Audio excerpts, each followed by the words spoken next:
Baltic সাগরের মধ্যে অবস্থিত সুইডেনের গটল্যান্ড দ্বীপকে ইউরোপীয় নিরাপত্তার জন্য অত্যন্ত গুরুত্বপূর্ণ মনে করা হয়। সেই দ্বীপেই চলছে অরোরা 26 সামরিক মহড়ার অংশ হিসেবে যৌথ অনুশীলন। মহড়ায় অংশ নিচ্ছে যুক্তরাষ্ট্র, ব্রিটেন, ইউক্রেন ও ডেনমার্কের সেনারা। সুইডিশ সেনাবাহিনী বলছে মূল লক্ষ্য হচ্ছে দ্রুত সেনা মোতায়েন, যৌথ সমন্বয় বাড়ানো এবং সংকটের সময় মিত্রবাহিনীকে সহায়তা দেওয়ার সক্ষমতা যাচাই।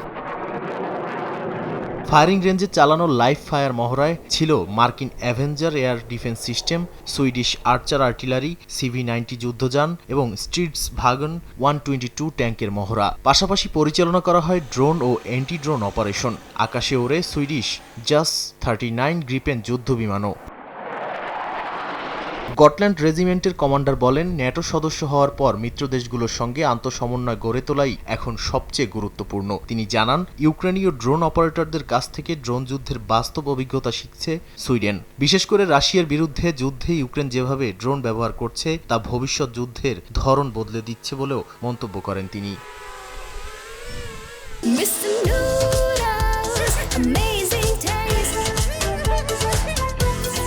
মহড়ায় অংশ নিয়ে ইউক্রেনের ন্যাশনাল গার্ডের কর্মকর্তা বলেন, সুইডিশ দলের সঙ্গে খুব দ্রুত সমন্বয় গড়ে উঠেছে তাদের। অনুশীলনের সময় আলাদা ইউক্রেনীয় বা সুইডিশ দল হিসেবে নয়, একক ইউএভি টিম হিসেবে কাজ করেছে সবাই। এদিকে মার্কিন সেনা কর্মকর্তারাও সুইডেনের হোস্ট নেশন সাপোর্টের প্রশংসা করেছেন। বিশ্লেষকদের মতে, রাশিয়ার সঙ্গে উত্তেজনার প্রেক্ষাপটে বাল্টিক অঞ্চলে ন্যাটোর প্রতিরক্ষা প্রস্তুতির গুরুত্বপূর্ণ বার্তা দিচ্ছে এই মহড়া।